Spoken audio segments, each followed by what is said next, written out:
We're live, pal.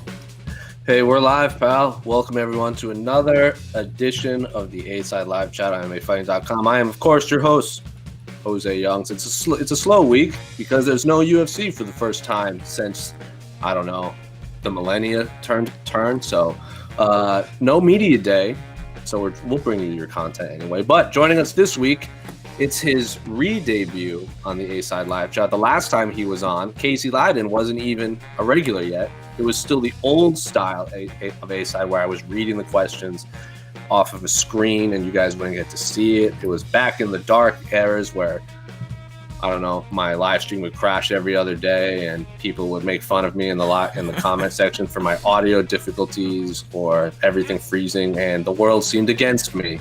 But rejoining us this week, making his re-debut since joining Team MMA Fighting is, you know him, his voice from our preview shows, post-fight shows, weigh-in shows, Between the Links, What the Heck. Anything else you host, Mike? It's Mike Heck, by the way. What else you host? I don't know. I'm just happy to not be hosting anything. So there must be something about the holidays, because the last time I was on, it was Thanksgiving Eve. It's Christmas Eve. So, I mean, it must be a holiday thing, but I'm happy to be here. Thanks for having me, gentlemen. Yeah, so everyone who's been curious, hey, Mike hosts all the time, but what's his thoughts and opinions and everything in the world of MMA? Now you can hear them. Mike, thanks for joining us. But Casey, how's life in your... My goodness, look at that. Feliz Navidad. Feliz Navidad. Button your top button, sir. Oh, yeah. You gotta get a little scandalous, have a little too much eggnog, you know. I know. It's too much eggnog at 10 a.m. Silk nog. Is that a blanket hanging behind you? Or a puzzle? Or what? Oh, wow. Sorry, I had my headphones out. What is it? So for those of you that listen, Casey Leydon has a fireplace going. He has a brown cardigan over a flannel shirt, drinking a smoothie. It's a little backdrop. You go to the mall, you know, you have Santa sitting in front of it and stuff. He has a backdrop of some festive Christmas themed mall. He has a Gravediggers poster, and who's that referee covered in blood? Hold on. Oh, and he has to go get something. Fun story about that. There you go. I was wondering. I was hoping you were about to get that. And he has... Which referee is that? Is this Tony Weeks? No, not Tony. I think so. Yeah, Tony Weeks. I think so. This is one of the best traditions. It's probably one of the 5 greatest photos in the history of combat sports of referee Tony Weeks, right? Yeah. Covered in blood after I can't remember the match, but I remember when that photo was taken. She sent it to the Slack group back when she worked at MMA Fighting. So yeah, that is an epic picture. And fun story, Mike. I think it was March. It might have been the March or December. I can't quite remember. But it was one of the fight cards that when we could actually go to fight cards, we went out to eat one dinner, and that referee walked into the restaurant like a month after Esther shot that photo. So what? Yeah, we were like crazy. ordering. We sat down, and then all of a sudden we look. I'm like, "Hey, Esther, that's the bloody guy from your picture." She's like, "Oh yeah, that's that guy." So it was a little coincidence. But anyway, you guys know the drill. This is the A-Side Live Chat. You can ask us anything you want.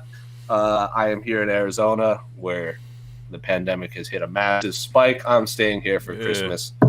Mike's, how's the holidays over in bitter, cold New England?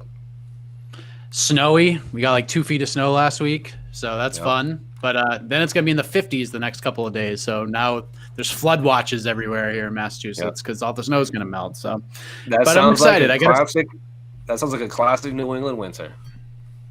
I got a 7-year-old, so the spirit is high here in good old Berkshire County, Massachusetts. Has he been good for Santa? Sometimes. 50-50. It's a good answer. He's good. It's a good answer. He's good. Anyway, go ahead. Oh, before we get to the questions, have you guys ever seen that movie Claws? The animated film? It's got Claws. It's on not like Santa Claus, not Claus, but have you heard about that? No. I haven't seen it. I highly recommend it. It came out about, I think, a year ago. I think it was nominated for best animated film or whatever. Man, it is such a good Christmas film. I'm just saying, check it out. It's a great family film. Claus, yeah, like Santa Claus, like.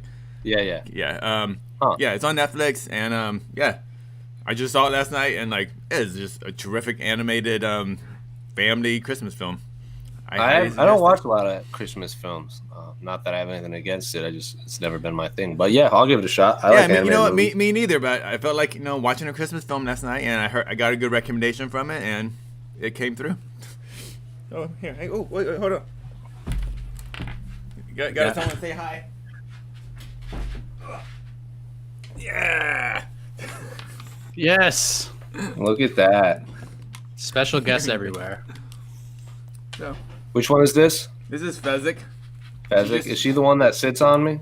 Yeah. She's the one that barks at you if you're sleeping on her couch. No, she doesn't bark. She just sits. She doesn't even like make a scene. Like, so I stayed at their house once, Mike, when I went to LA for some independent wrestling show, and they said I could sleep on their couch, which is Fezzik's spot to sleep. So instead of barking or growling or finding a new place, she just went to her spot, which happens to be where I was laying, and just laid basically like on my face.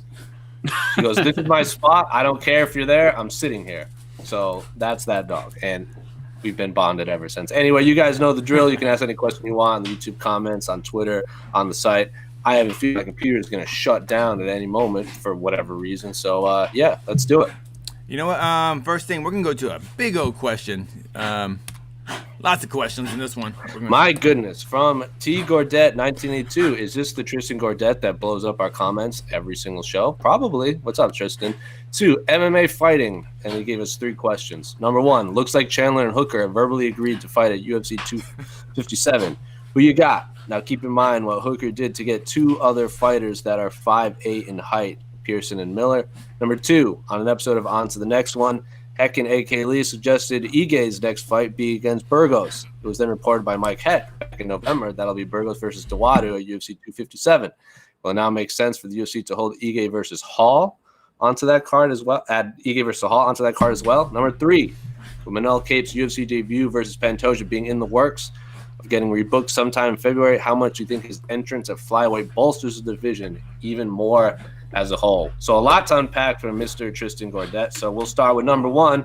He said, looks like Chandler and Hooker have verbally agreed to UFC 257. Have they? I would say that report at best is premature.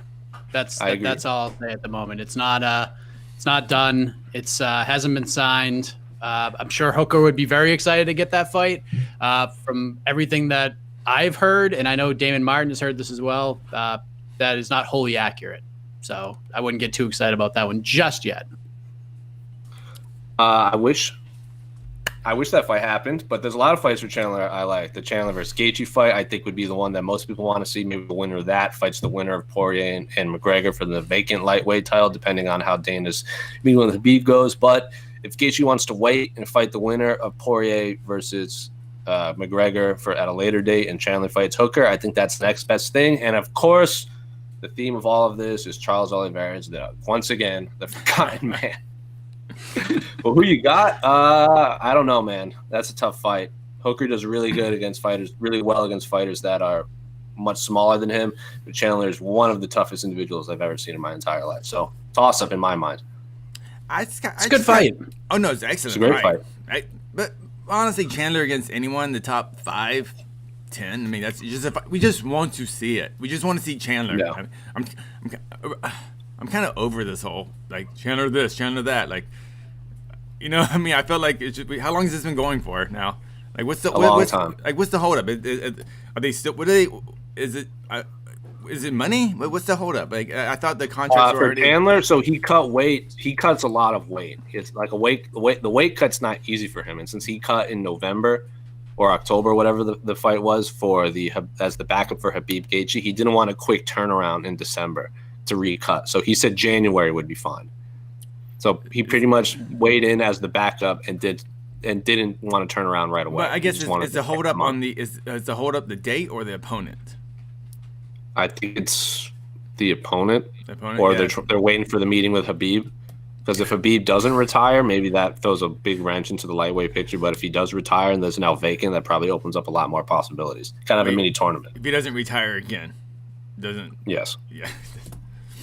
Anyway, number 2, Mike. I'll let you answer this one. On to the next one. Achilles suggested Ige against Barbosa, but you have reported Burgos and Duadu, which I freaking love. So Ige Hall? Question mark. You like that fight? Sure. Ryan Hall against anybody is an excellent fight. Dan Ige is coming off the loss to Calvin Kattar. He's looked great. Besides that, he's had a really good stretch, and losing to Kattar, there's no shame in that whatsoever. So Ige versus Hall would be a really interesting stylistic matchup. So I'd be down for that. I'm sure Casey would love that too. If Dan Ige is brave enough to step inside that octagon and risk his life, his well-being, his knees to face the GOAT, the greatest ever, Ryan Hall, you go for it, Dan. Yeah, it's if Andre Fili had beaten Bryce Mitchell, the fight stake would have been Mitchell Ige, just because they've had a lot of bad blood over the last few, like last year, just a lot of greasiness thrown back and forth between one another. But Bryce Mitchell won, he gets to move on. So yeah, Ige versus Hall sounds good to me, or Hall versus Bryce Mitchell if Ryan Hall just wants a fighter coming off a win. But Ige is the higher ranked fighter, so I'm obviously Ryan Hall in favor of that one. So yeah, sign me up, and then the winners of those fights can fight each other. Yeah, right. I dig it. There you go. You're welcome, UFC. Is Ryan Hall? Is he in front of? Is Ryan Hall ranked on the UFC? Oh, he is ranked, right? Okay, I can't remember. He's 13. So he's in front of Mitchell, correct? By one spot. One spot. By one. If they want to make that fight, cool. But if they don't want to make a grappler versus grappler fight, why not? Yeah. That'd be a drastic clash in personalities too. Yeah. My goodness. Yeah. I want them to hold up on Hall Mitchell, because I think that fight's like I want it to be like a main event or a co-main event. A main event for a fight night, or at least a co-main event for a pay-per-view, because I think that's such a dynamic matchup, both style-wise and personality-wise, that hope it gets the proper build-up. I agree. But if they book it, I won't complain. Anyway, number 3, Manel Kape's UFC debut versus Pantoja might get rebooked for February. What does his addition do for the flyweight division? Mike, you've interviewed Manel Kape probably more than any other MMA journalist out there in the last few months. What does his addition at 125 do for that division? Right this second, amongst like UFC fans, it does very little. But the second they see him fight, it'll do a lot. It's just one of those things. Like, there's a lot of people who watch Ryzen and seen what he's done over the last couple of years. 2019 specifically, that's when he's really started to turn it on. And I felt like once he got signed back in February or March, those fans were just like, oh my God, it's happening.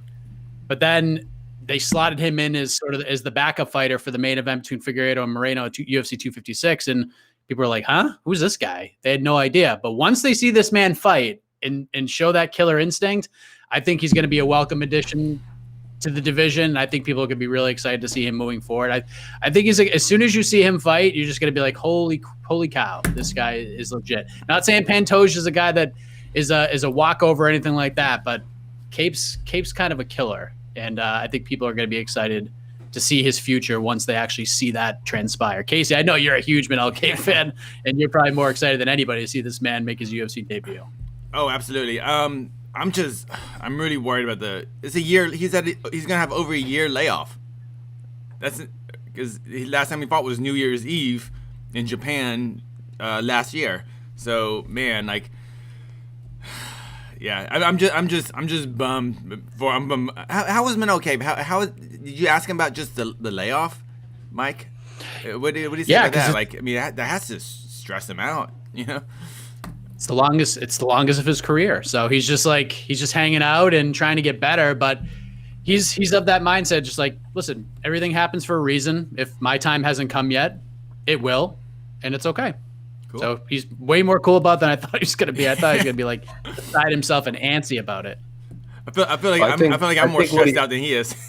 Yeah, well, what he has going for him is it's not like he was injured and on a long layoff. Like, he's been through fight camps.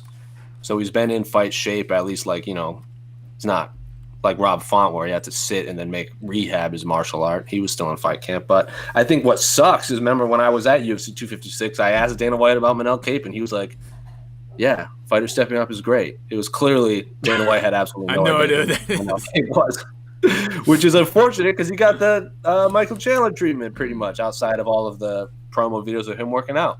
Yeah. He got to come in right away and be the backup for a flyweight title fight. But honestly, I think the draw might benefit him because now he's not going to get thrust in the title picture right away.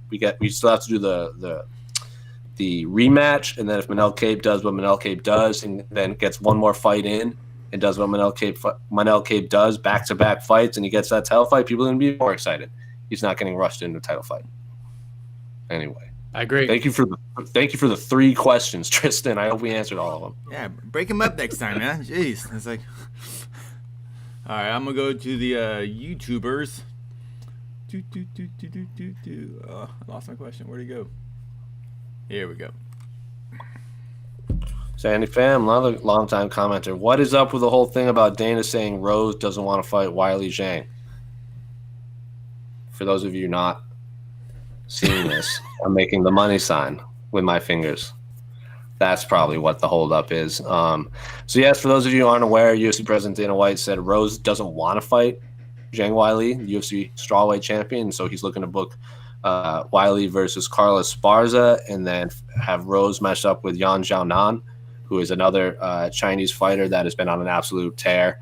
At strawweight, she hasn't lost, I think, in the UFC at all. A lot of wins over some big name competition right away. So we all assumed it was Rose Weili. Apparently, there's a holdup. I think we were all under the same assumption that it's money. Like Rose just wanted money, or maybe she didn't want to fight on Fight Island. Or I'm not sure. We don't know. I'm not in Rose's camp. But I like the Carla versus Weili fight. But I like the Rose versus Weili fight way more. Casey, at one point in time, you said Rose versus Weili was your most anticipated title fight of the year, and then you remembered Habib Gaethje still had to happen. Yeah. So, Rose Weili might not happen yet. What are your thoughts? I'm just bummed. That's all. I wish UFC and Dana could agree to financial terms with Rose. You know, I wish Dana didn't have to throw this whole, oh, she doesn't want the title. It's like all that BS. Just say it. Just say we're having some contract negotiations, you know, and that's it. You know, we get that. You know, this is a prize fighting, but just to kind of put it out there that she's not a warrior and all that stuff. Come on. So I'm just bummed, but this is all expected now. Yeah, when they announced it, I think a couple of years ago I would have been more annoyed, but now I'm just like, this is all bad at this point. Like. When is it, like, remember when I joked on our preview and post-fight shows, the UFC never wants to make matches that we want to see? Yeah. Exhibit A. But, Mike, what are your thoughts on Dana might possibly skipping over Rose Weili right now? I don't even know if it's – I think money seems to be part of every type of conversation like this, but I think it's more impatience. I think they have a date in mind on when they want this fight. And Rose Namajunas isn't the same fighter she was on The Ultimate Fighter. She's very clear-headed, very goal-oriented. She doesn't just make decisions on a whim. She likes to analyze and interpret everything that she does. And I don't see anything wrong with that. What's more interesting about this whole situation is that Zhang Weili, Carla Esparza, and Rose Namajunas are all represented by the same manager. They all have the same manager. So negotiations is super fun. I would love to kind of be in the room and see what the conversations are like, since it's the same management company for 3 of the 4 fighters involved here. But I feel like at the end of the day, Rose Namajunas will end up getting the title shot because I just feel like it's a bigger fight.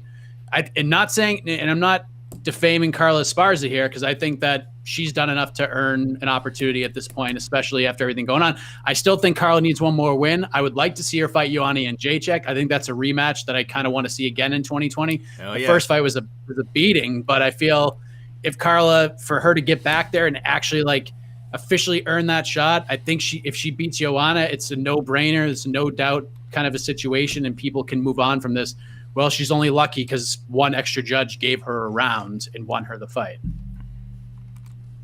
I like all those ideas. I also like the idea of Carla fighting Yan Xiaonan for number 1 contender, maybe on the undercard of a Rose Weili, so they're all in the same time frame. And then if Joanna really wants to come back soon, she could fight if Amanda Hebos wins. Amanda seems to be kind of on the up and up too at strawweight. I think they really wanted to fast track her towards a title fight. But if Rose and Jan and everyone else is holding up the picture, Joanna Amanda Hebos is awesome too. That is a huge clash of personalities, especially in terms of media and hype and everything. But I think they're very genuine people. What you see is what you get all the time. So I wouldn't hate that either. But strawweight rules. That's the end of the story. It is by far the most stacked division of women's MMA. I felt like when Dana mentioned this about the Sparza Wei Li fight, I felt it brought me back to when Sarge Eubanks was going to be the main event against Valentin. Like, no one believed it, but it was clearly a threat, they booked that fight. Didn't they sign contracts? It was booked, yeah. It was a signed contract, but what does that mean? Yeah. And then Sajar missed, and then Sajar ended up fighting in MSG anyway and missed weight. Yeah. Oh, good time. Bummer. Thank you very much, Sandy fam. All right, go back to some Twitter comments. Boom. From longtime commenter Trumbo, co-main for Conor v. Dustin. Dustin v. Conor. Dustin's ranked higher. Co-main event for this event is currently listed as I vs. Calderwood. While not a bad fight on its own, certainly falls short for a co-main event of a huge pay-per-view card. You think they are still working on this card? Because besides the main event, it's pretty thin name and star-wise. Or do you think this is more likely that what we'll see going into the future for cards with high-profile main events similar to boxing cards? And the people buy it mostly only for the main event. Is this going to be the trend in 2021 as fallout from UFC parting ways with old and more established veterans of the sport? This question is very reminiscent of the last time Conor fought. When Conor fought Cowboy, the co-main event was Holly versus Raquel, right? Yeah. Was that the original co-main event, though? Did something fall out, or did that get moved around? No, that was original co-main. That was always the original co-main. Yeah. Actually, on that card, pre-pandemic, there were in typology when they have all the fights that kind of fell out, there's almost nothing on it. It's like that card was actually has booked, and now the those are longer than the actual card itself. The cancellation. This is going to be the trend, I think, with Conor fights, because it's going to sell well no matter what. So you don't need to stack the card and get all these eyeballs on these up and coming fighters. But like UFC 229 was absolutely stacked. That was Khabib Conor. UFC 205 is probably one of the most stacked cards in the history of the UFC. That was the first MSG card. UFC 202, I think, was thin on paper outside of the top two fights, but it ended up being amazing because Cody Garbrandt was on that card. Who else? There was a lot of. That was the Matt Brown. Was Matt Brown on that? No, Donald Cerrone, Patrick Cote was on that card. The co-main event was Ron Glover. So these cards end up being really good in the long run. So, but this is going to be the trend with Conor. Correct me if I'm wrong, though, Mike. Probably. I mean, but still, it's kind of like the first question we got. We still have the looming Michael Chandler factor. Like we assume he's going to be on this card somewhere. Whether it's Dan Hooker, whether it's Justin Gaethje, whether it's Paul Felder. I mean, who knows? RDA. Whether it's somebody 155 or could be RDA. I think they're going to do everything in their power to get Chandler on this card and put him in the co-main event slot. And again, nothing wrong with Jessica Eye versus Joanne Calderwood being the co-main event. I mean, this is a good card. You got Rodriguez and Hebas. You got Shane Burgos and Dawadu. It's still a pretty good card. I mean, it's not like gangbusters across the board, but Bellator, this is one thing that Bellator always needed to do better. And they have done better over the years is you put this main event that creates all of this buzz, but then you don't set it up so that like your younger talented fighters who you're trying to put over get that spotlight showed on them. And I feel like the UFC's actually done a pretty good job of this with Conor fights and giving these guys opportunities to grow and establish. Like it's huge for Brian Kelleher. I mean, look at Brian Kelleher. Awesome. He wasn't supposed to be on the main card of that January card, but he got up there because there was an injury or somebody falling out. No, it was the Crystal. It was the Crystal. That's right. And then he gets the submission, saves his job, and he got a lot of buzz out of that. So I feel like some of these fighters can get that same rub with this whole thing, but who knows? I mean, Chandler's still a factor. Just how he factors in, we don't really know just yet. Well said. How many pay-per-views did Conor claim was sold when he fought Donald Cerrone? 1.3, 1.2 million, something like that. Yeah, I think by the amount of those buys, Conor, the UFC, they know they can put Conor versus a doorknob, and they can still sell 1 million pay-per-views. So, while we might get some good prospects on the undercard, it's not gonna be any name value. Although I am very excited to see JoJo versus I, but yeah. I mean, but we're not the fans that make the UFC $1 billion company. We're the ones that keep. Yeah. Someone mentioned in a tweet to me once, or I saw it on Twitter. I can't quite remember, but allegedly these fights are gonna have fans. Allegedly, that's what Dana White, like, it's a possibility. Dana White said they're still trying to figure everything out. Now, if there's no bubble, or like Dana White's, again, he's trying to figure everything out. He doesn't want people to quarantine for 2 weeks. He wants to do it smart. If there are fans and he gets to do international fight with all these people, I doubt he wants to put a ton of huge names that could all possibly be at risk. Like, he doesn't want to like lose these fights, time up. But like, someone also replied to that and was like, "What if Poirier gets COVID and then the main event is out?" Like, that's like, this isn't a pay-per-view card without the main event. Mm-hmm. Like, yeah, you could do Chandler versus Hooker maybe, or Chandler versus RDA for an interim title, but like, who wants that? Like, I think they need one more fight on this card just as a precautionary, but I think they should do that for every card moving forward. Like we saw, like Khamzat and Leon Edwards fell out. That sucked. But then when Thompson and Jeff Neal got bumped up, still a great fight. There was a lot of great fights you could elevate on that card. I think they need a backup on all these massive cards moving forward. That card had like 27 fights on it at one point. Yeah. I know. It was crazy. I remember we were doing a preview or post-fight show or something, and they were rebooking all these fights, and they were like, and I was like, you think half these fights are even going to happen? Like, it's written in the stars. You get 20 fights on a card, you're going to end up with 10 by the time fight night comes around, and 4 of them are going to fall out the day of the fight. I think it's true. I've been doing. I have a long little Twitter thread of all the canceled fights from the last 3 weeks. It's getting ridiculous. Mateus Nicolau is on UFC 257, right? Against the dreaded TBD. Yeah, against TBD. Yeah. So they re-signed. Wasn't he in Brave, right? He was supposed to be in that flyweight tournament with Shorty. Yep. Man, they just do not want to re-sign Shorty. I know. What a bummer. Yeah, I know. Speaking of, oh man, I don't want. Here, we'll talk about the big fight booking that was announced yesterday. Oh God. Joseph Bozer thought that Mike Jackson versus Steve Barry meeting in the welterweight division at UFC Fight Night 185 Edwards versus Chimaev. I swore Jackson was cut. Yeah, you know why? Because Dana White said he'll never get a fight, but Dana White says a lot of things that don't happen. So yeah, Mike Jackson's back. They really just wanted someone to fight on Fight Island.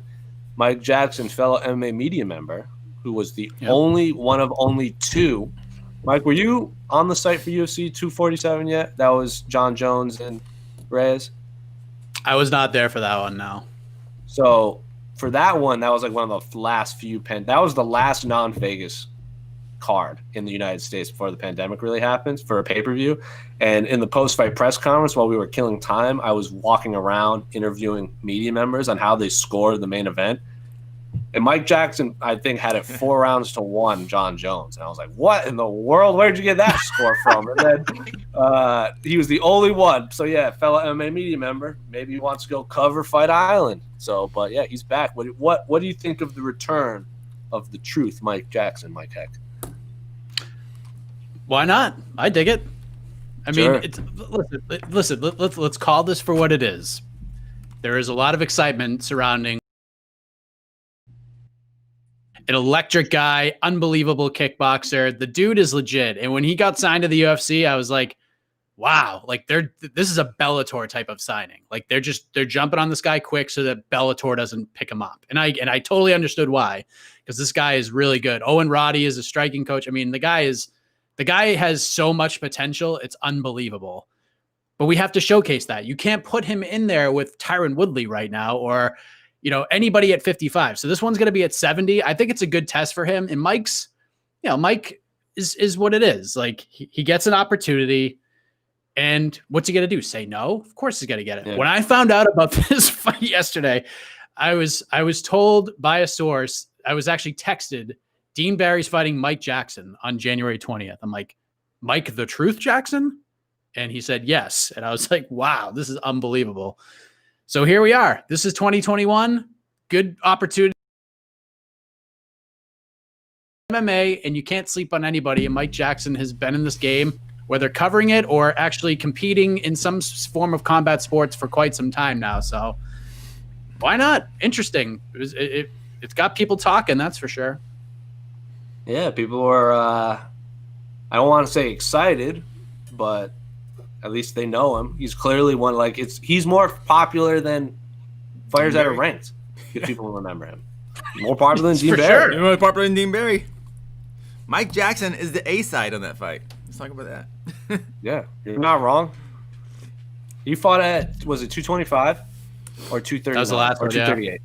225. So that was Chicago, Whitaker, right? Romero too. Yeah, when he fought CM Punk. That was one of my Alex and I's fan side days. I think Mike, you were a fan side too then. I was. That was there was Mike Jackson's UFC debut was against Mickey Gall. And the winner was going to fight CM. It was the battle to who's going to fight CM Punk first. I talked to Mike Jackson a lot that week because interviews, and then he came into the fan side of the office for a thing, and he was saying before that Mickey Gall fight, he was pretty much primarily going in the direction of boxing as his career. So he hadn't grappled, he hadn't kicked, he hadn't done Muay Thai in a long time, and then he signed to fight Mickey Gall. It got pieced up. He said after that fight, in preparation for CM Punk, he actually had a full MMA camp. So he was actually training. So he's like, people who think that this clown's going to submit me, I think those are his exact words, are full of it because I'm going to run through this guy. So he talked me into it. But still no word from CM Punk about if he's coming back anytime soon. He's a good dude. Mike's actually a really nice guy, and I'm very happy for Mike. I've known him for a while. I remember after the CM Punk fight, Daniel Bryan from the WWE called him out for a fight. It was WWE versus UFC kind of a thing, and that was a huge deal. It's just good for Mike, man. I'm happy to see him get this opportunity. He was he also, as you know, he has the Black Power fist and everything on his chest and everything, and that was the week the Eagles were uninvited to the White House. So he had a lot of things to say about that. Yeah. Him and CM Punk. Anyway, good luck to Mike Jackson and Dean Barry. I'm excited for both those guys. And the cool part about Mike Jackson fighting on that card, he fights the fight, and then he stays next couple of days, and he gets to watch Conor Dustin in the media tent. Mm-hmm. There you go. Get those views, son. Good photographer, too. Yeah. Really good. Very good photographer. And he would have been just... Who was the last fighter to honestly be cut off a win? I really... Gerald Harris? Cut or not? I guess not re-signed, or was he? No, I think they cut him. Can you cut someone on a win? I guess you know what? I guess Mike. He hasn't done any. Has he done any interviews yet? No, he's talking to. I believe he's going to be speaking with our own Damon Martin sometime today. Very interested. Was he just owed this fight, or did he? I don't know how it works. I wonder if it's one of those situations remember Mark Hunt where the UFC owed the original fight when we had the Pride contract where they just tried to buy him out, but he's like, no, I want to fight. Yeah. That UFC 225. I just compared Mike Jackson to Mark Hunt though. That's yeah. Dan Ige was the opening fight on the entire card of UFC 225, and then a young Charles Oliveira was the next fight, and then a young Sergio Pettis beat Joe B, and then Anthony Smith crushed Rashad Evans. Those were all on the Fight Pass prelims. So crazy looking back at some of those old cards. Seeing some names on the prelims. The Fight Pass prelims of that card, I'm looking at it, is just blows the actual Fox Sports 1 prelim out of the water. We had Chris De La Rocha, who I don't even think is in the UFC anymore. Bektik is on a little bit of a slide. And then Claudia and Curtis Blades are great. but like the UFC Fight Pass prelims ruled, and then the main card was awesome too.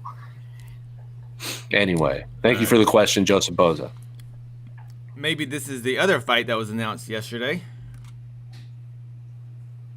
Nina Ants is from Roberto Barrientos. Apologies if I mispronounced your name. Is Nina Ansaroff a step too big for Dern? First of all, speaking of Chicago fight cards, UFC 238 was the last time Nina Ansaroff fought.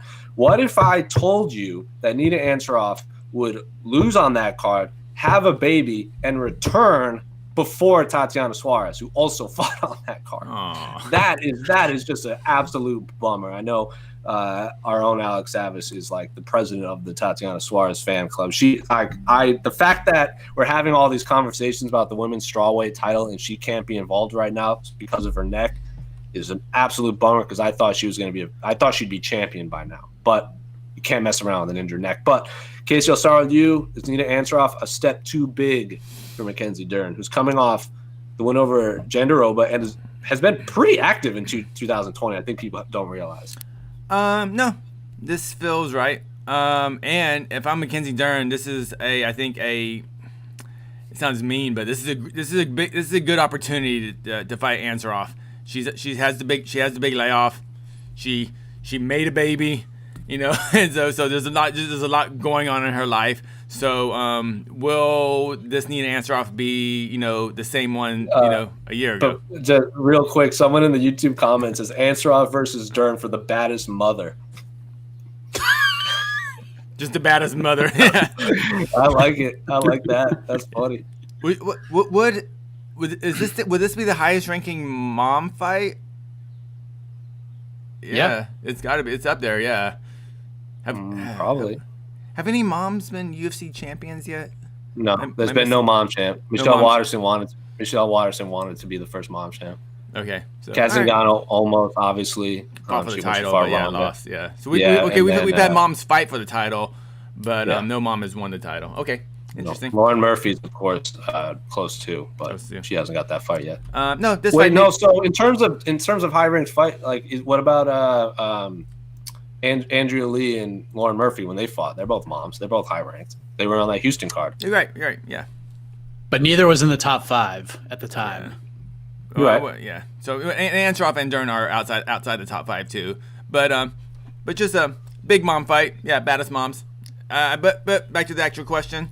No, this feels right. And I think we're all slightly surprised but excited to see Nina Ansaroff back so soon. But if she says she's ready, and this, obviously she has a couple more months for this fight. Yeah, super cool. I'm excited. Do we technically have a mom champ right now though? Oh yeah. Well. Is Amanda Nunes? Can we consider Amanda Nunes a mom champ? She's a mother, but she didn't have the baby though. Fair play. I just wanted to clarify because I know people are going to talk about that. Anyway, thank you for the question, Roberto.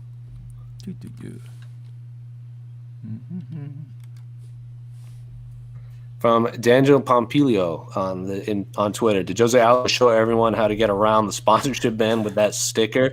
Is he a pioneer, or will he be made an example of? He is not a pioneer because, Casey, you've watched millions of fights. Mike, you've watched millions of fights. Even now on the regional circuit, you know what happens at KSW. You know what happens in Russia all the time. How many times have we seen temporary stickers on these fighters, especially their back? I'm pretty sure if you watch the old TKO fights on George St. Pierre's early days, he has stickers all over, like on his chest or his back, and they all rub off. And remember, San Alvey did the spray tan on his chest too. So I think for fighter fans that are relatively new to the sport or don't watch a lot of the regional scene, they might say that, but no, not a pioneer. If anything, he's bringing it back. Yeah. Was it a sticker or was it a tattoo, a temporary tattoo that rubbed off? Not sure. Not sure. Yeah, interesting. But it was like the Brazil Navy flag or whatever. People were talking about it. I'm actually kind of bummed it wasn't a straight up sponsor. I'm bummed it wasn't some energy drink. I'm bummed that wasn't a tattoo, because that wasn't. I'm like, I look at it, I'm like, that tattoo is so well done. If that's a real tattoo, that looks like a sticker. And then lo and behold. Lo and behold. From Terrence Leverett on Twitter, another longtime commenter. Which event this year you had the opportunity to cover in person this year? Which event this year you had the opportunity to cover in person? Also, which fight would you like to cover next year if you had to choose to pick one? I think he's missing. Thanks for the great coverage this year while I worked from home. So I'm assuming which event was your favorite that you had the opportunity to cover, or which event next year do you want to? Uh-oh. We were waiting for it. We were waiting for it. Oh man. Oh no. Damn it! So now I have to. You gotta host. For a few minutes. Are you hosting? This is your day off too, and you're hosting again. Oh man! All right. So Casey, let me just say, I have not covered a single event in 2020, not a one on location. The last event I covered live was UFC 244 in New York. That was the last one that I was live for. So Casey, you've covered a few. You covered all the pre-pandemic events, and I think you covered maybe 2 or 3 post-pandemic events. Just 2. I just covered 2. I covered one pay-per-view. I covered Stipe DC3 and Dan Hooker versus Dustin Poirier. What was your favorite of all the ones you covered this year? Oh, I was at 248. I mean, I thought that was awesome. We actually did Jose, who was here a moment ago before his computer exploded. We had the privilege of doing a nice sit down 45-minute interview. Oh, whoops! Here we go. 45-minute interview with Mr. Adesanya in his hotel room. Oh, hey! Am I back?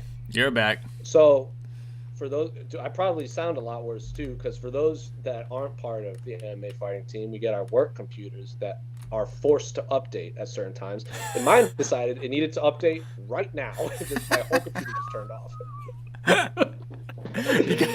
So my microphone and my HD streaming camera are unusable for the next 47 minutes while my computer decides to update. So, what did I miss? Same. Let's ask our new host, Mike Heck. I was asking Casey what his favorite event to cover this year was, and he said 248 because you guys had that sit down with Adesanya for 45 minutes or so. That was his favorite. I guess Jose's updates might be coming to a close pretty soon, judging by that sound. Nope, it's 48 minutes. It just restarted. What a bizarre. Anyway. Oh man. So, can you guys even hear me right now? It's a little hollow, but we can hear you. We got you. Yeah, because I have to use this thing still, yeah. So sorry about that, everyone. Mike, you didn't get to cover any events this year, right? Nope. Last one I covered was 244. Oh, man. But Mike, if we're at and the MSG card. Have you interviewed more fighters this year than ever before? Maybe not, because it's a little different now. Yeah, because you have at least 5 a week. 5 a week for the last 30 weeks. I would say I interviewed more fighters last year than I did this year. Okay. Just because that's all I did last year was just interview fighters, but it was more.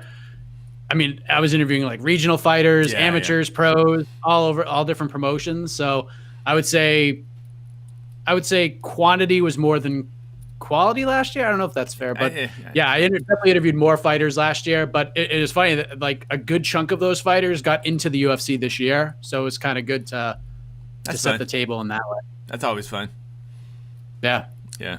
I know the way you feel when you talk about you see the guys on the regional circuit. Now you see them in the big show making some decent coin. I felt the same way. When I was at all the early Invicta shows, I was at Tisha Torres's first fight. I was at JoJo Calderwood's first domestic American fight. Carla Esparza before she was Carla Esparza. You know what I mean? I just saw. So I totally get that. Aw, you're happy for him. Yeah, I interviewed Shorty Torres for the first time before his pro debut.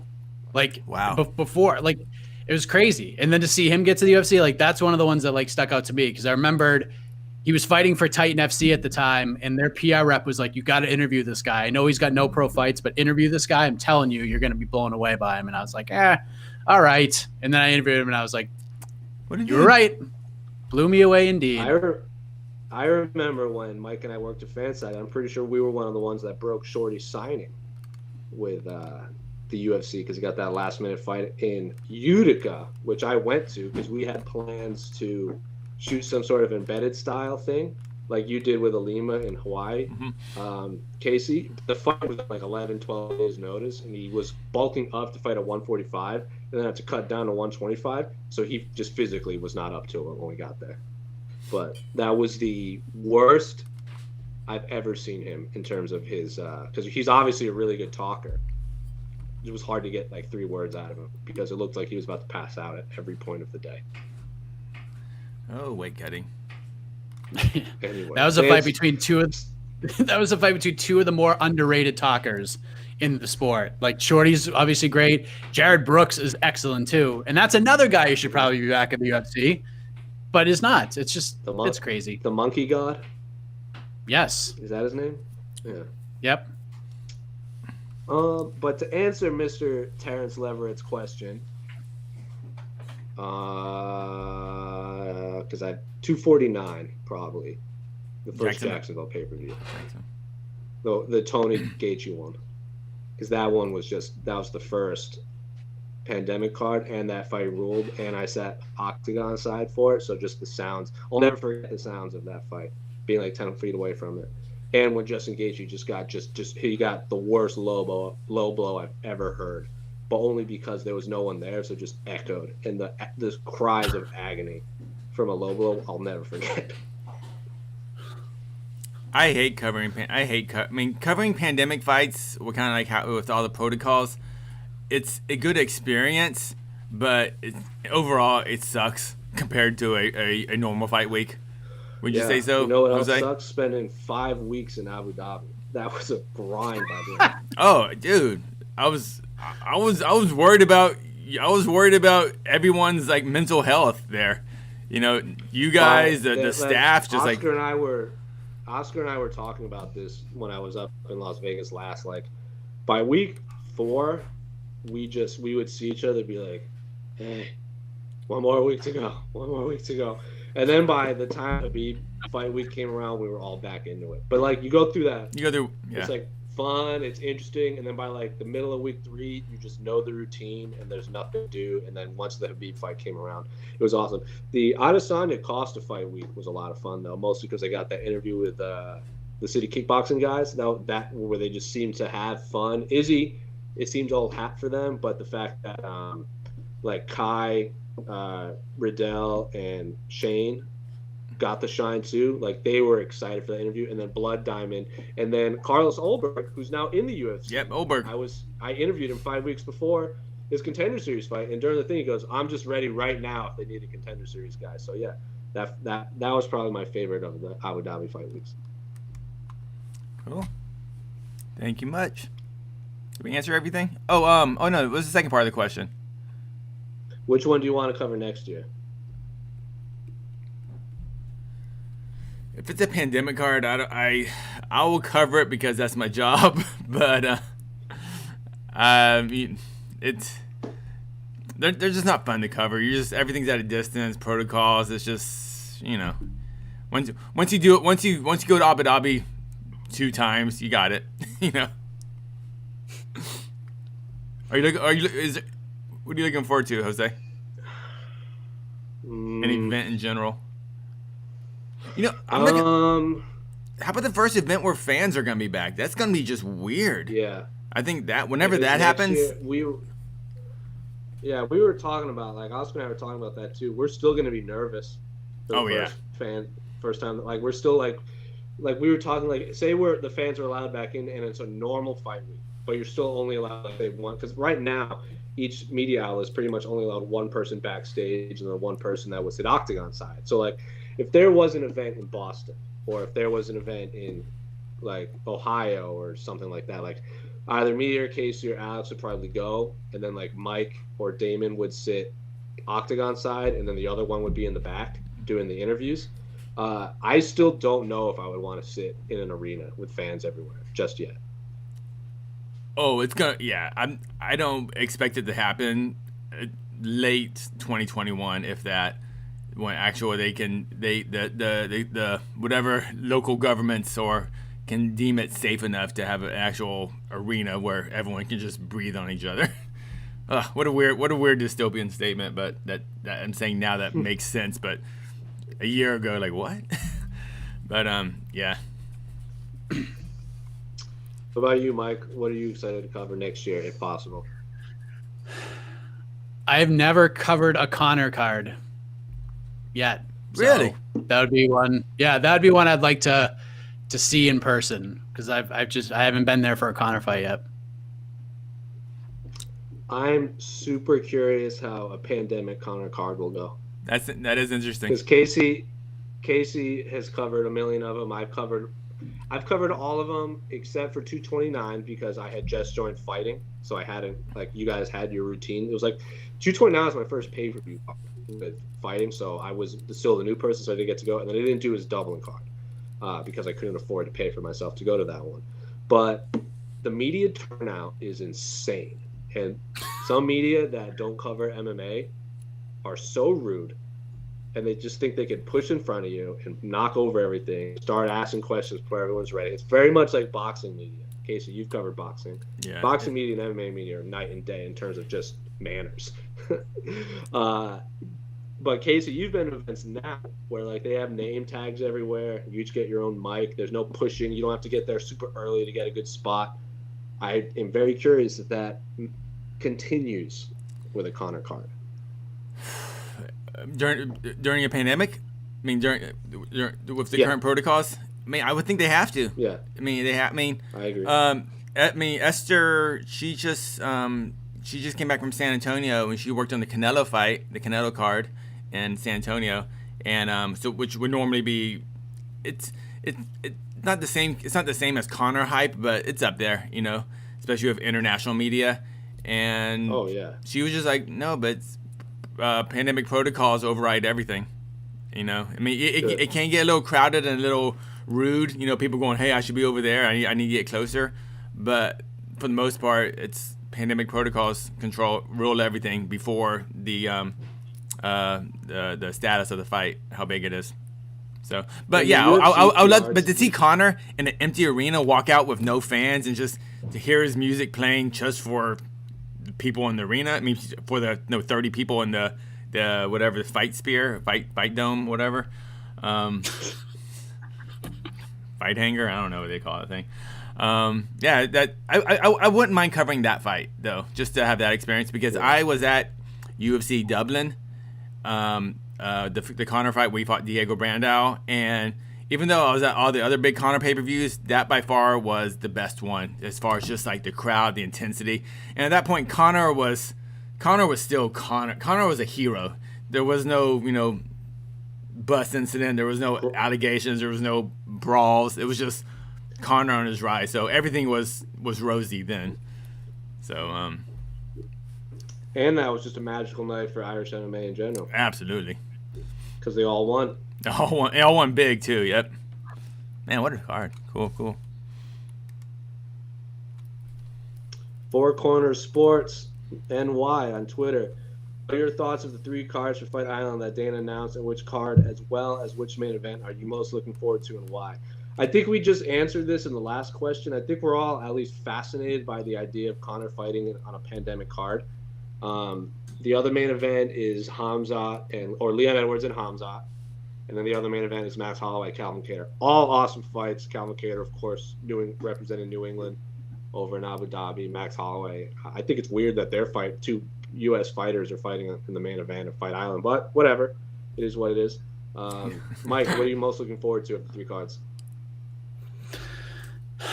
Obviously, Conor Poirier is super fascinating, and I love me Calvin Kattar versus Max Holloway versus Calvin Kattar. Higher ranked fighter first, pal.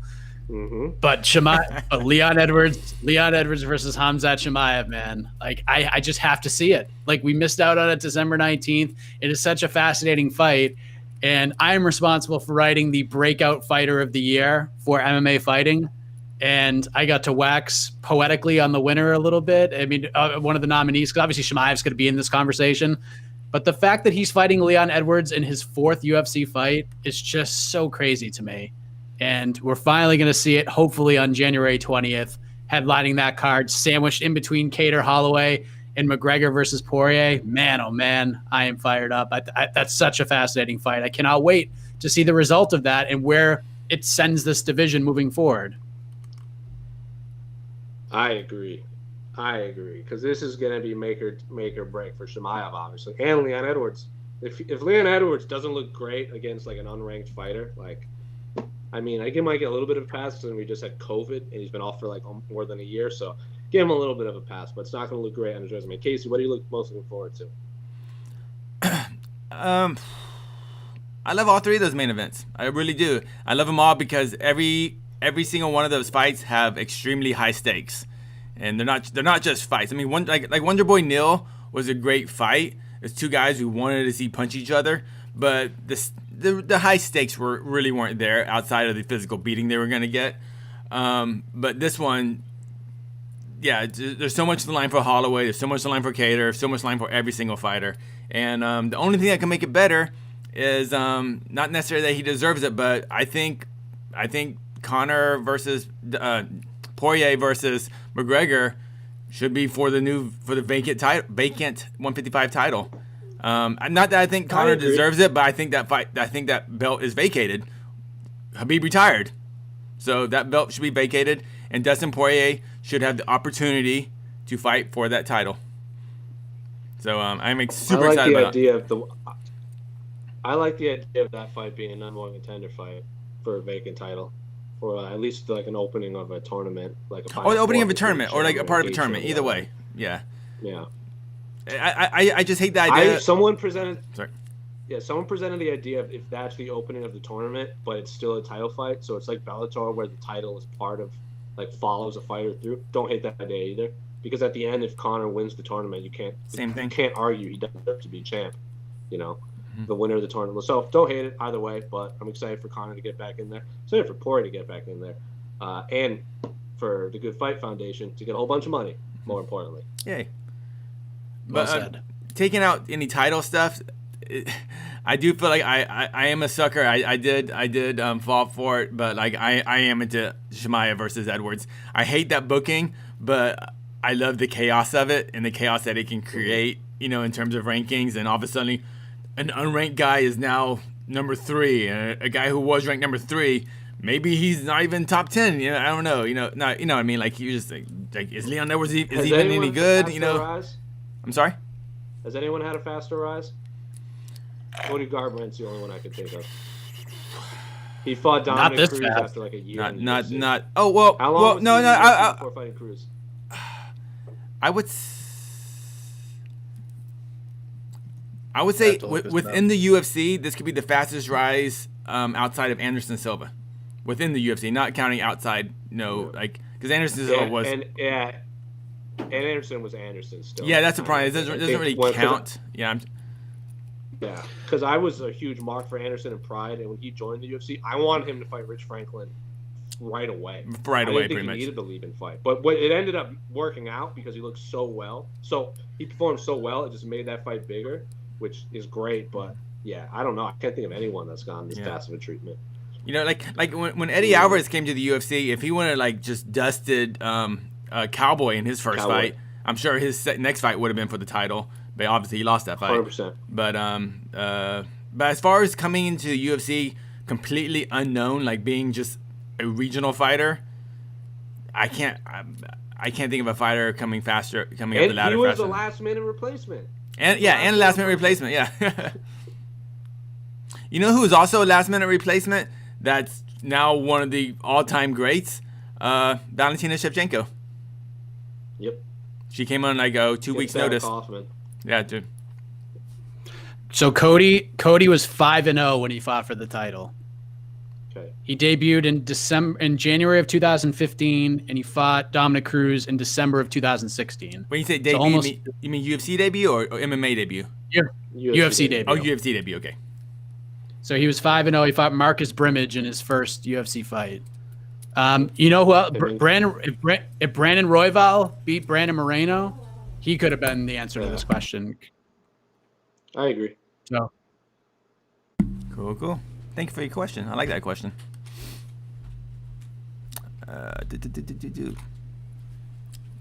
Sammy. For another question from Four Corner Sports, what did you learn about Chaos Williams after? Hey, don't tag him. I know he tagged him. him. What did you learn about Chaos Williams after his fight against Michelle Pereira? Rude. Who do you want Chaos to fight next? We had a similar question on the post-fight show, if I'm not mistaken. So, Mike, you were the host of that, and you did on to the next one, obviously. But for those of our listeners who missed the post-fight show, or miss on to the next one, or miss both, what's next for both Chaos and Michelle Pereira?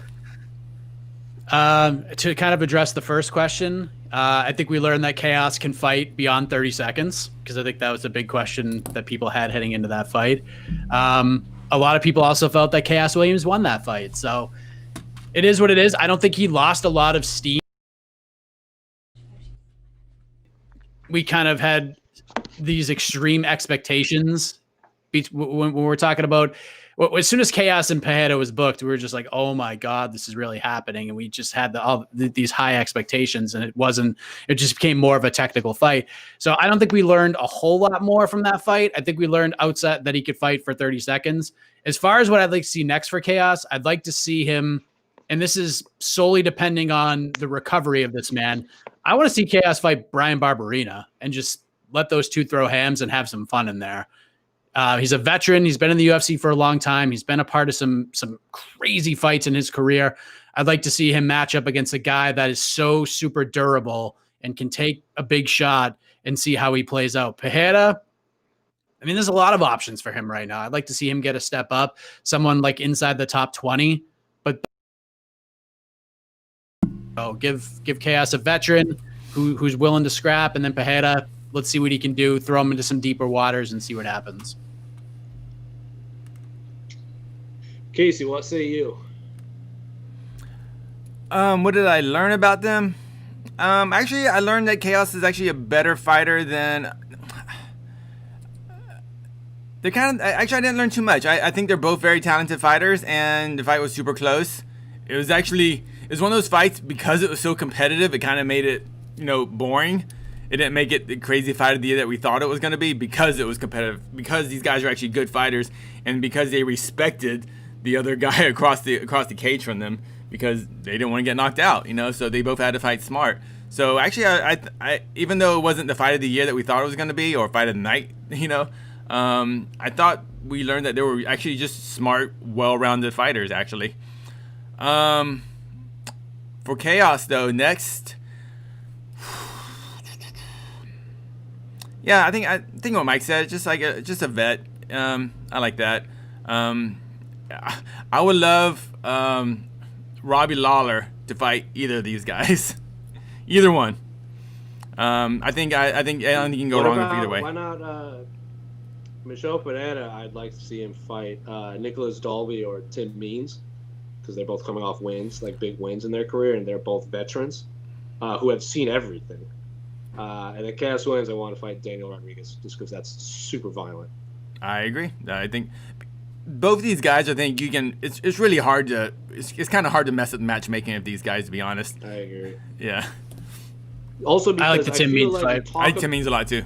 We talk about the top of the welterweight division being so hyper competitive, but I feel like the talent between, like, say, 8 and 30 you can match up any of those guys and they'll fun. Like, welterweight is like sneaky stacked outside the top 15. There's a lot of fun fighters out there. I agree. Cool. Thank you much. What time is it? I can't even see my clock. We just went over an hour. Let's do some. Let me go through the YouTube comments and see if Let me get a couple more in here.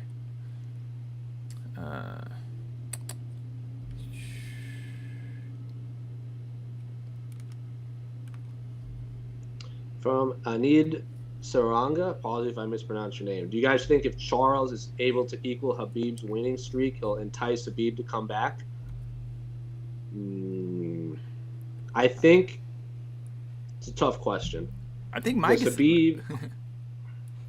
It's a tough question. What do you say, Mike? Mike is ready. Mike's got it. I think I'm not saying yes. I'm not saying no, though. I think obviously the GSP fight is the one that's been thrown around a lot, but if it's not GSP, I think honestly there's only one guy that can get Khabib back, and it is Charles Oliveira. If he can go on in this insane run, maybe win the vacant title and go on a streak as impressive as Khabib's. Like if he wins 14 in a row overall, if he wins 4 or 5 more fights in a row, there's a chance that I think Khabib would come back and be like, no, son, that's my record. You're not breaking it. So outside of GSP, I think Oliveira is the one guy that might be able to entice Khabib to come back just because of the competitive nature of it. But outside of that, I don't see it happening. I was going to say if there's one name that might bring him back, it might be Charles, also solely because he's already said, like, he's already tapped out Poirier, he's already tapped out Conor, he's already beaten Gaethje, like, Tony's lost, like, he's beaten everyone. There's no one else for him to beat. And if Charles goes on this, if Charles Oliveira had won, gone on the mic, called out Islam Makhachev, goes out there and beat Islam Makhachev, man, I bet Khabib would have fought him. But you don't know. No one knows. Anyway, Casey, what do you think? No. No. No. If on a scale of 1 to 100, it is like 95% sure Khabib's retired. But if there's that 5%, Charles could be one of them, just because Khabib hasn't fought him. If Charles never had those issues at 45 and he was an undefeated lightweight and he was encroaching on that pound for pound best ever list, maybe. But I think Khabib's one of those guys like, oh, cool, good for him. And yeah, agreed. I mean, it's nice to think about. It's like, I mean, I know we're already missing Khabib, you know, but yeah.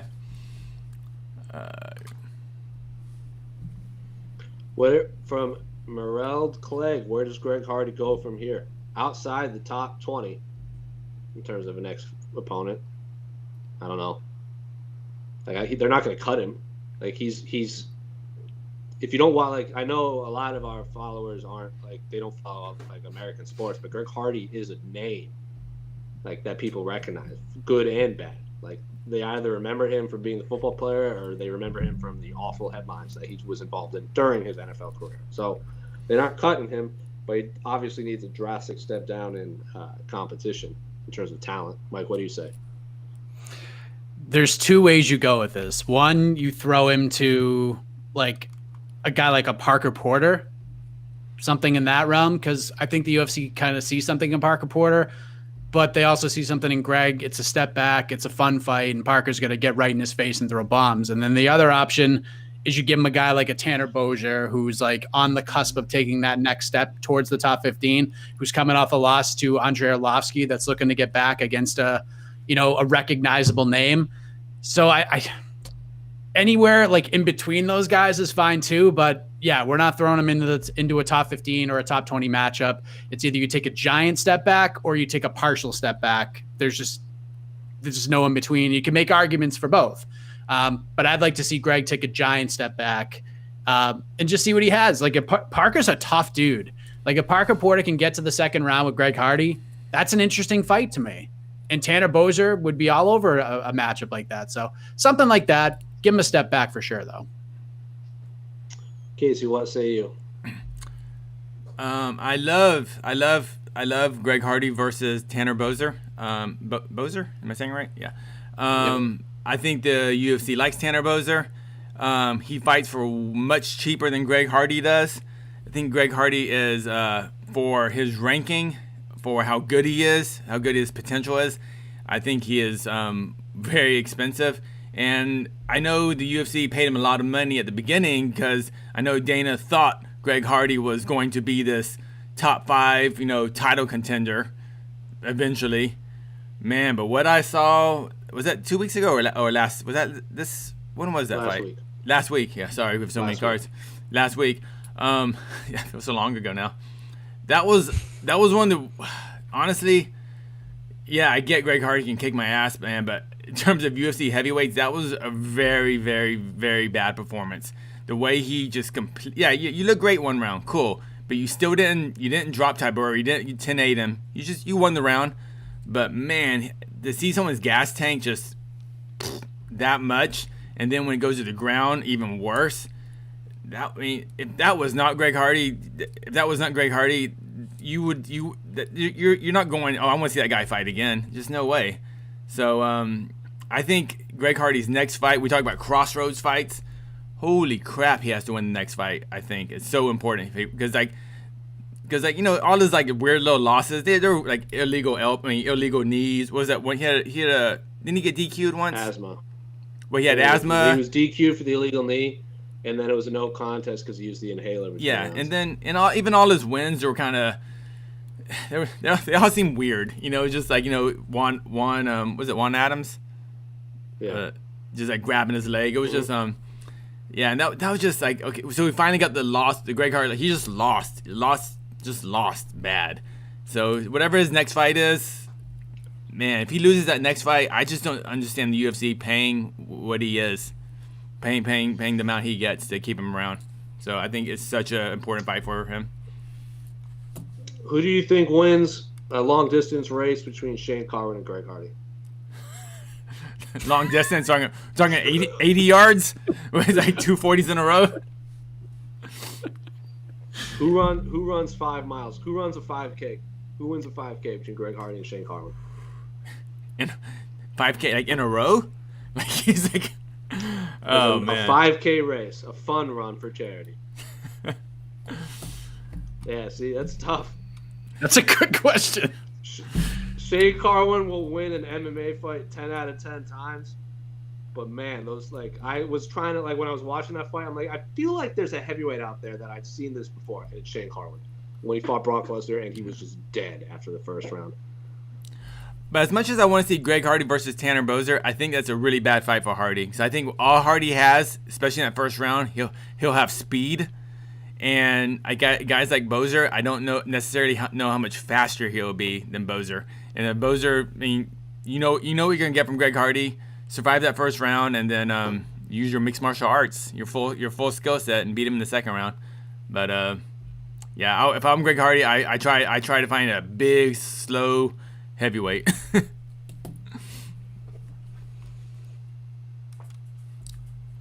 Oh, let's talk about this before we jet. Update from Joseph Bozer. Anthony Pettis testing for agency. Conor is now ranked number 15 at welterweight. Thoughts? I have no thoughts. Let's talk about Anthony Pettis. No thoughts on this. How about Anthony Pettis? Talk about Conor McGregor falling from number 1 pound for pound in the world to 30 minutes later being outside the top 10. Man, what a drastic fall. That was a bug. I feel like anyway, yeah, Anthony Pettis is go ahead. No, I feel like that happens once a month. It's crazy. Yeah. Like those I'll go on UFC.com and be like, "What? Like how is this a thing?" So Anthony Pettis announced yesterday he's going to test the free agency, test the open market. He is parting ways with UFC after 12 years. I think Mike and I, you said it a few times, like especially on the post-fight show, like his bags are packed. Like he can say he wants to fight Tony, he can say he wants to get back to the belt and all this. His bags are already probably packed and leaving the UFC. So I would not be surprised whatsoever if we see him on Bellator. If PFL gets their act together, maybe he goes for the $1 million and then retires. But yeah, no surprise for me when he made that announcement. Well, Mike, what thought? Oh, I'm with you. It seems like Bellator is like the best option for him. And I mean, just look at the fights we can make there. I mean, Jose, you just the mere mention of Pettis versus MVP on the post-fight show just put the biggest smile on my face. Like, this is real. Like, this could really happen. Into my veins. Yes, and I know he wants to go back to 55, and I feel like 55 is the best place for him. But man, him versus MVP is so much fun. I love it. Him versus Patricky Pitbull, man, that's so much fun. I love that too. But if he goes to PFL, I don't have an issue with that either. Him versus Natan Schultz would be so much fun. Like, that's a crazy fight to think about too. So, yeah, he's in a good place right now. And going in there and having a win like that against a guy like Morano, who's tough as nails, and throwing those combinations and getting on the highlight reels and getting on social media clips, that was huge for Anthony Pettis. Because now I feel like his stock is way higher than it was, even coming out of the Cerrone win. Seems like a calculated move from Anthony Pettis to take specifically the Alex Morano fight. If I'm giving my opinion, but Eric Koch is apparently also no longer with the UFC, another Rufus Sport guy. So I said on our Slack channel, it seems like there's an exodus of Rufus Sports fighters from the UFC. I know there was that weird Tyron Woodley possibly being cut in, but then Tyron Woodley cleared it up later. He's not cut from the UFC. That, like he said it himself, and his manager confirmed. So yeah. Anthony Pettis versus MVP in Bellator would be awesome, but Anthony Pettis versus MVP in Ryzen in a ring would be a lot of fun. Though, I don't glorious. know if that's far less things to jump off of if you're Anthony Pettis. Still a fun fight. Or maybe there's more, Jose. Maybe there's more. Maybe he gets up on that top Those turnbuckle ropes and do have some spring. Yeah, they do have some spring in there. little Too Cold Scorpio action. I love it. Yeah, we've seen enough lucha that you can jump pretty high off those ropes. Come on, man. Anthony Pettis versus like Larkin would be fun. Lima would be fun. Patricky Pitbull obviously is a lot of fun. If they want to do their own lightweight tournament after, like their own lightweight Grand Prix, have Patricio vacate, go for 135, because I think Patricio can make 135 and fight Juan Archuleta tomorrow. Well, obviously he's not gonna wait, but if Patricio wants to vacate because his brother's at 155, and then make that tournament, throw Anthony Pettis in there, I'm all for that too. Any of those. I'm jumping a little ahead. Kickboxing. I'm sorry. Go ahead. Yeah. I'm jumping a little. Allows them to do kickboxing, Muay Thai too. Go ahead. I'm sorry. I'm jumping a little ahead, but AJ McKee has talked about he's eventually going to grow out of featherweight. So there's just so many AJ McKee versus Pettis. I mean, that's like a little bit away, but I'm just talking about like these are things that are just fun to think about. Just fun to think about. And, I think this is really good. I think this is really confirmation that Sergio Pettis is signing to Bellator, not just in the cage, but behind the scenes in the bank account and just the way they're treated. I think the Pettis household is very happy with the move to Bellator. I think with Anthony leaving the UFC rather. I know he hasn't signed to Bellator yet, but I think the Pettis household realizes that there is life outside, a good life outside the UFC. I agree. I'll tell you what, there's one organization that we're leaving out that made a big splash this year in a situation very similar to this. What about Bare Knuckle? Are they a player? Because we didn't think Paige Van Zandt was a player, and guess what? Curve ball. Maybe a one-off for Pettis. I could see a quick one-off. But the only reason I say no for that, because I don't think if Pettis has having the necessary the durability with the bones in his hand. His hands break a lot. That's the only reason. But I do like the idea. That's the only reason I kind of wonder about that. But you know what? It's safer though. It is safer. It actually is safer. Maybe not broken bones in the hand, but overall to your brain facilities, yeah, it is actually safer. Anything else? Are we going to get Anthony Pettis versus Artem Lobov and Bare Knuckle? Yes. I want to see Jason Knight back in. Sounds like a fight circus fight. Yeah, I want to see Jason Knight back in a cage doing MMA. I miss Jason Knight. Is he? I want to say he was supposed to. I think there was some promotion that was going to throw him in there. I thought he had a fight booked for some promotion in a cage, but I don't think it ever actually happened. All right. Do you want to take some more questions, or we're at hour 20? We can wrap it. We got a ton of time to film that. Yeah, we got a whole month. We got 3 weeks, guys. We'll answer all your Misha Tate coming back questions next week or the week after that. Yeah, a lot of page fans and questions. Yeah. So is this? Now I'm surprised we didn't get any questions about Dana White's strange promo. We got a couple. Mostly Ben Askren versus Jake Paul. Yeah. Hey, what a weird, silly sport this is. We got a few weeks.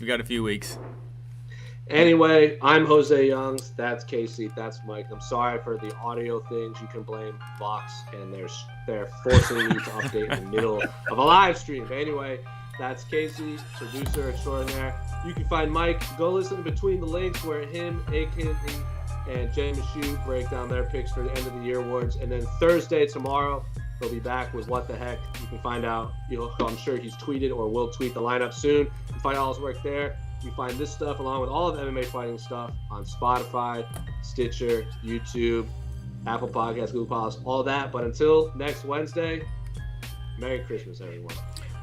Merry Christmas.